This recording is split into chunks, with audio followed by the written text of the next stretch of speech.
ดังนั้นแหละเจ้าปากบ่ได้ไอบ่ดังจะไปเป็นทหารเขาก็ไปเป็นขี้ข่าเขา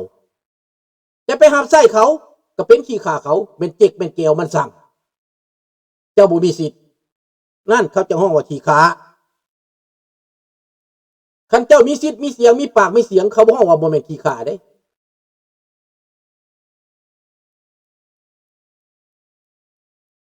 แม่แล้วมาจากเงินกองทุนของการบำนาญจังซี่น่ะ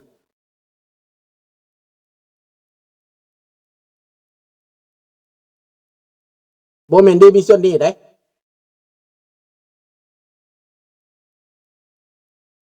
บ่แม่นได้ธนาพรคันได้มีส่วนนี้เจ้าบ่ได้ได้เจ้าบ่ได้ถือเป็นนาลิตี้เจ้าบ่ได้เขาบ่ให้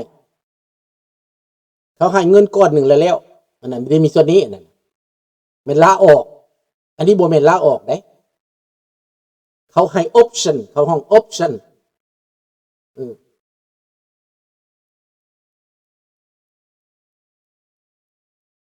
Facebook ก็แม่นคือเขียนเข้ามาโลด Facebook กันภาษาลาวเด้อมีหูทัดหลวงเด้อ Facebook ของลุงน่ะเดี๋ยวเขียนเป็นตัวลาวเด้อ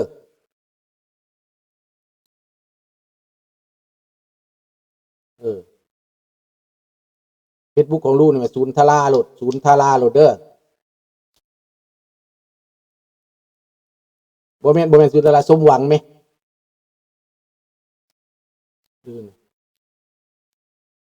สมหวังพรประเสริฐเด้อ Facebook ของลุงน่ะ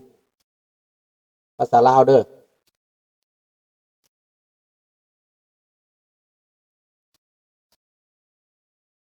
นี่สมหวังพรประเสริฐนี่มีกาท่าหลวงเด้ออยากได้ Facebook ของลุงน่ะดังนั้นพี่น้องมันบ่แม่นคือน้องธนพรถามมาว่าเจ้าลาออกบ่หรือถูกไล่ออกบ่ในระยะนั้นพวกเฮ็ดเวียกนำรัฐบาลมันเป็นออปชั่นหนึ่งมันเป็นเงื่อนไขหนึ่งรัฐบาลเขาต้องการให้คนใหม่เขามาเฮ็ดเวียกและผู้ใดสมัครใจไปตอนนั้นได้คันเจ้าบ่สมัครใจแล้วเดี๋ยวนี้เจ้าสมัครไปบ่ได้แล้วหมดกำหนดเขา70 ปีเขาจังให้เจ้าไปบาทนี่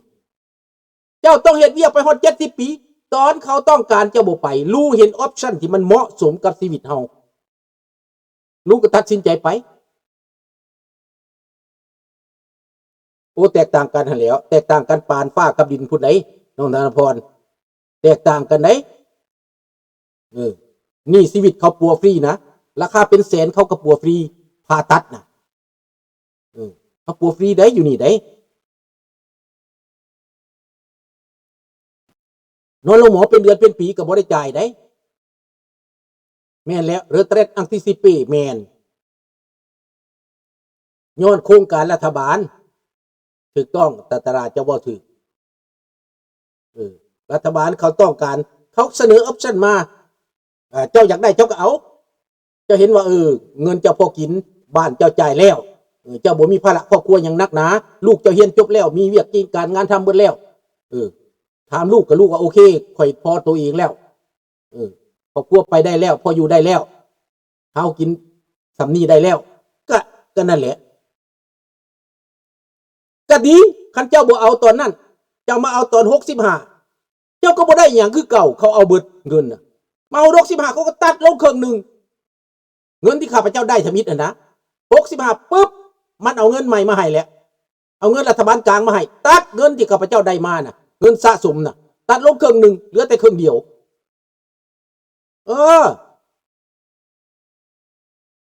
มันมีเงินหลายแนวได้รังดีเกเบกเงินการ่าเงินสะสมจังซี่น่ะเงินสะสมนี่มันเอาไว้ครึ่งนึงมันไว้ไปให้รัฐบาลกลาง ประเทศอันนี้มันเป็นประเทศที่เจริญนะเฮาจังหวัดมันต่างกันปานฟ้ากับดินเรื่องสิทธิ์ก็คือกันต่างกันปานฟ้ากับดินเด้อน้องธนพรเด้อต่างกันปานฟ้ากับดินเด้ก็บ่หาเรื่องใส่กันโลโลเล่ๆอยู่นี่น่ะเรื่องซิสเต็มมัน หาเรื่องใส่กันบ่ได้คิดเอาก็บ่ได้ถ้าบ่มีหลักค่าหนังค่าเขาบ่มีหลักการอีหลีนั่นเจ้าหาเรื่องใส่คนบ่ได้อยู่นี่นั่นอ้ายจังว่ามันต่างกันปานฟ้ากับดินเนาะอยู่บางประเทศนี่เขาหาเรื่องใส่กันได้มีเส้นมีสายมีปักมีพวกมีผู้ใหญ่หนุนหลังได้โลดหาเรื่องใส่กันอยู่นี่บ่ได้เจ้าบ่มีเส้นมีสายอยู่นี่นะมี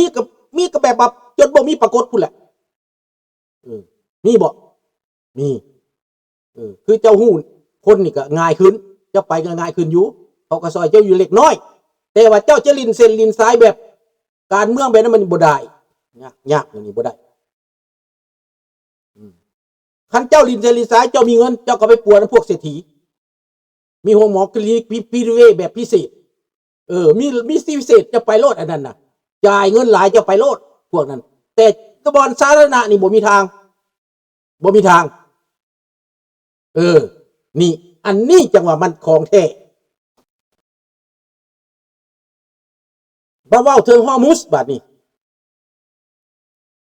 เว้าถึงอันน่ะอิหร่านนี่ถล่มเพื่อนบ้านตัวเองถล่มซาอุดิอาระเบียถล่มจอร์แดนถล่มโคเวตถล่ม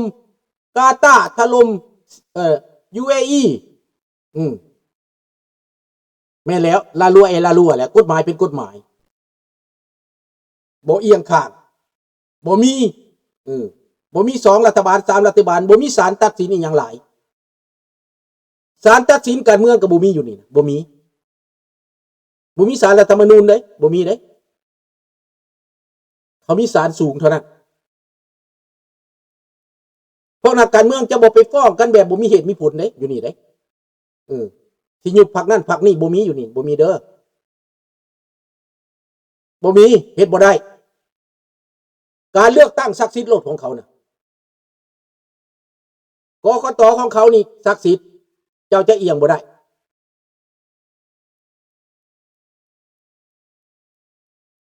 นี่เรื่องของมัน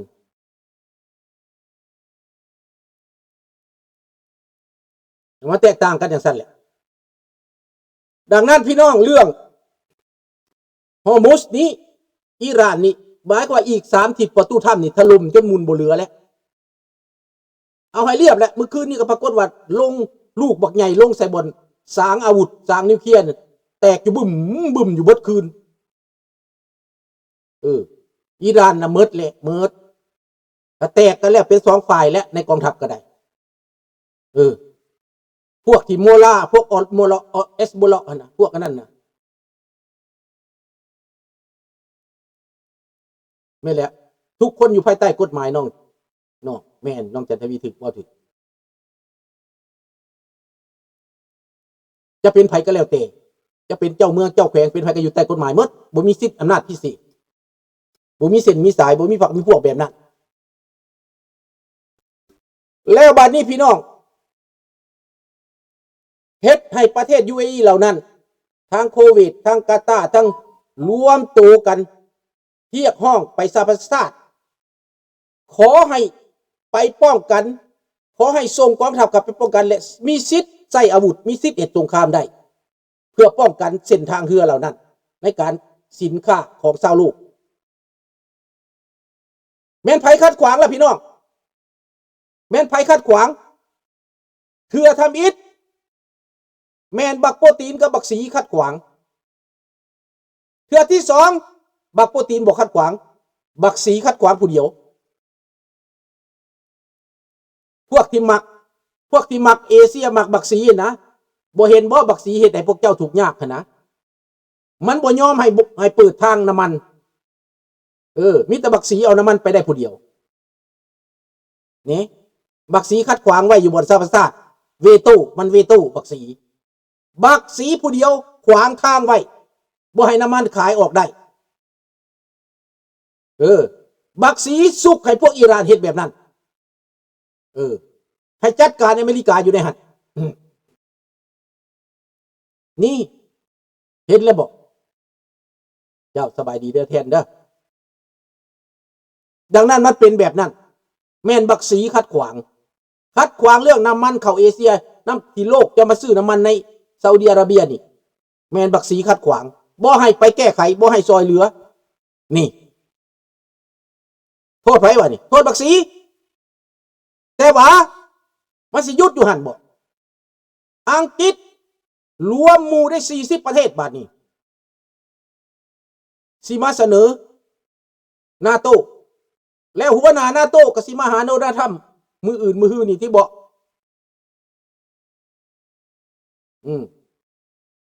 อยู่ประเทศลาวกฎหมายมันบ่ได้ปฏิบัติหรอกมันมีแต่มาข่มเหงประชาชนนั่นแหล้วพวกรัฐบาลบ่ได้ถือปฏิบัติกฎหมายบ่มีกฎหมาเมืองลาวน่ะหมาออกกฎหมายมันบ่เป็นคนออกกฎหมายได้ดังนั้นพี่น้องสภาพการในฮอร์มุซจะต้องคือแก้ไข40ประเทศนั้นลุกขึ้นมาจะปราบฮอดฮูตี้จะปราบฮอดพวกใดที่ไปขัดขวางทะเลแดงและอ่าวฮอร์มุซกับอ่าวเอเดนนี่ในสงครามยุคนี้เฮาก็ต้องเบิ่งกันไปแต่ข้าพเจ้าเชื่อว่าพ่อใหญ่ถ้ำนี่เฮ็ดเรียบร้อยไปแล้วจัดการเรียบร้อยแล้วพวกที่เตรียมการเข้าไปยึดอำนาจนั้นจะไปที่หลังจากการหนุนหลังของพวกนี่แหละจากการหนุนหลังของพวกมหาอำนาจทั้งหลายนี่แหละจากอเมริกาหนุนหลังพวกประชาชนอิหร่านที่จะเข้าไปยึดอำนาจและไปเจรจายึดอำนาจกับพวกอิหร่านนี้มันจะเป็นแบบนี้มันจะมาแบบนี้พี่น้องดังนั้นอิหร่านนี่เขาจะเห็นในอีกเริ่มต้นจากกลางเดือนหน้ารู้สึกว่าสิมีการยึดอำนาจแหละจะมีการสู้กันแหละพวกเคิร์ดทางเหนือกันลุมเข้ามาเลยเด้อพวกเคิร์ดทางเหนือเซาเคิร์ดนะทหารเคิร์ดทางเหนือลงมาและทหารอิหร่านเซรีก็เข้าไปผสมกับอิสราเอลและนายพลทหารเก่าของอิหร่านก็แตกทัพมารวมมือกันกับอิสราเอลเพื่อจะยึดเพื่อจะจับพวกICGนี่นะจะยึดอำนาจจะเปลี่ยนแปลงระบอบการปกครองจะบ่เหมือนเดิมอีกแล้วพี่น้องมันจะเปลี่ยนไปแล้วขอบใจท่านโดนัลด์ทรัมป์และนี่นะดังนั้นประชาชนอิหร่านเขาจึงมวนห้องโอสังกะเขาจึงเต้นแห้งเต้นกาเขาเห็นว่ามันหล่นมาจากท้องฟ้าเขาสามารถยินดีปีดานำท่านโดนัลด์ทรัมป์ว่าได้ไปเด็ดหัวงูเห่าตัวนี้เด็ดหัวพวกพญาโจรพญามารอันนี้โดยที่คนอิหร่านบ่ได้เฮ็ดเองท่านโดนัลด์ทรัมป์ใช้งบประมาณเป็นหลายพันล้านไปเด็ดหัวพญามารไปเด็ดหัวอีโวตัวนี้เพื่อให้มันหมดไปจากโลกนี้ถึงแม้มันสิคูจะไปเฮ็ดประเทศนั้นสิไปเฮ็ดประเทศนี้เจ้าเฮ็ดบ่ได้ดอกเฮ็ดเจ้ากระตายไปคือในเท็กซัสแหละมีบักหนึ่งเฮ็ดบักดำบักหนึ่งเฮ็ดเอาทุ่งอิหร่านมาแล้วก็เฮ็ดไปสังหารคนเขาก็เมียนเมาตายดังนั้นประชาชนอิหร่านเขาต่อสู้ต่อไปแต่ว่าต่อสู้กับไผต่อสู้กับพวกพญามารเขาก็อยู่ข้างฝ่ายประชาชนอิหร่านเขาก็อยู่ข้างฝ่ายเสรีลาวเขาทั้งหมดในประเทศนี้ให้รอคอยคำว่า freedom คืออย่างคือเสรี democracy คืออย่างคือประชาธิปไตยในเมื่อมี freedom มีเสรีแล้วมันก็ต้องมี equality มันก็ต้องมี justice มีความยุติธรรมมีความเที่ยงธรรมมีความเสมอภาคนั่นแหละมันจะมามีความยุติธรรมมีความถูกต้องและมีความสงบสุขมีความปรองดองมีความเที่ยงธรรมมีความอุดมสมบูรณ์มีเศรษฐกิจที่แบ่งปันให้ทุกคนมีสิทธิ์เสียงในการหาในการค้าในการขายในการดำรงชีวิตทุกคน